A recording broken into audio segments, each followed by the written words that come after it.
Welcome to ABC campus. आज हम ice 23 borrowing cost का एक पास्ट एग्जाम कर रहे हैं स्प्रिंग 2021 से, जिसका टाइटल है Corve limited. You have recently joined as the finance manager of Corve limited CL while reviewing the draft financial statement for the year ended 31 December 2020 prepared by the junior accountant. You have noted the following. CL is constructing a power generation plant for its factory. The project started on 1st Feb 2020 and would complete on 30th November 2021. तकरीबन ये 10 months का time है. The work remained suspended for 3 months. The project is financed through long-term loan acquired specifically on 1st January 2020. The unutilized amount of loan is kept in a separate saving account.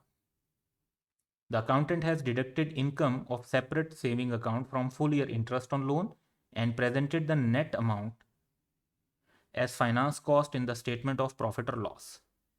Accounting policy of CL is to carry land and building at fair value wherever permitted by IFRS. तो ये यहाँ पे relevant नहीं है सच, क्योंकि ये IAS 23 borrowing cost से related treatment हमने डिस्कस करनी होगी. इनफैक्ट ये क्वेश्चन इसमें 3 पार्ट्स थे और उसमें से जो रेलिवेंट पार्ट IAS 23 का है वो हम इस सेपरेट वीडियो में डिस्कस कर रहे हैं. सो रिक्वायरमेंट ये है कि discuss how the above issues should be dealt in the financial statement of CL for the year ended 31st December 2020 in accordance with the requirement of IFRS. Now there are few issues. Number 1 के उन्होंने पूरे साल का जो amount है उसको profit और loss में चार्ज कर दिया है, जबकि कुछ अमाउंट जो है वो कैपिटलाइज होनी चाहिए थी, क्योंकि ये फैक्ट्री 1st Feb से 30th November तक रिफ्लेक्ट कर रही है 10 months का टाइम, जो कि सब्सटेंशियल पीरियड ऑफ टाइम है. So it is a qualifying asset. दूसरी बात ये है कि नेट अमाउंट प्रेजेंट कर दी है, तो वो नेट अमाउंट प्रेजेंट नहीं होनी चाहिए. जो फाइनेंस कॉस्ट और फाइनेंस इनकम ये प्रॉफिट और लॉस में सेपरेटली मेंशन की जाती है, इनकी प्रेजेंटेशन सेपरेट होनी चाहिए. फर्दर जो बोरिंग कॉस्ट को जब कैपिटलाइज करने की बात आएगी तो फिर उसमें देखना होगा कि कमेंसमेंट कब से होनी चाहिए, तो 1st Feb से होनी चाहिए. उसके बाद 3 month की सस्पेंशन भी है और 30th November के बाद कैपिटलाइजेशन नहीं होनी चाहिए, तो दिसंबर के मंथ की अमाउंट भी प्रॉफिट और लॉस में जाएगी. सो इसको हम अब डिस्कस करते हैं.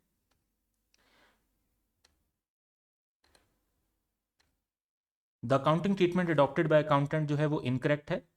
As some boring cost is eligible for capitalization. जो पावर जनरेशन प्लांट है वो क्वालिफाइंग एसेट की डेफिनेशन में फॉल कर रहा है, क्योंकि कंस्ट्रक्शन में सब्सटेंशियल पीरियड लग रहा है, as you can see 1st Feb to 30th November. Next, construction of power plant जो है वो थ्रू स्पेसिफिक बोरिंग फाइनेंस हो रही है, तो जो हम कैपिटलाइजेशन करेंगे वो करेंगे actual borrowing cost incurred, less कर देंगे उसमें से टेम्परेरी इन्वेस्टमेंट इनकम और उसको कैपिटलाइज करेंगे. लेकिन अब बोरिंग कॉस्ट की जो कैपिटलाइजेशन है ये टोटल जो है वो कितने टाइम की होनी चाहिए. एक तो ये स्टार्ट होनी चाहिए 1st Feb से, 1st January से नहीं. फर्दर हमें जो सस्पेंड करना चाहिए इसको वो 3 month के लिए करना चाहिए, जिसमें वर्क सस्पेंड हो गया था, और 1 month उसके बाद है. अब इसमें अगर हम देखें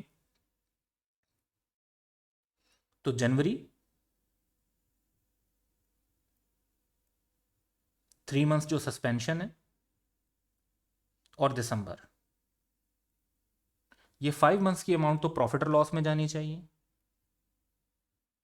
और बाकी 7 months की अमाउंट जो है वो हमारी कैपिटलाइज होनी चाहिए नेट पे.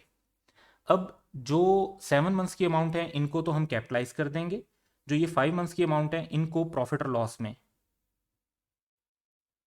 मेंशन किया जाएगा. लेकिन जब इन्हें प्रॉफिट और लॉस में मेंशन करना है तो बोरिंग कॉस्ट को और इंटरेस्ट इनकम को सेपरेटली प्रेजेंट करना. तो that was the requirement of this question जो कि हमने डिस्कस कर ली. That's all for today. Have a good day.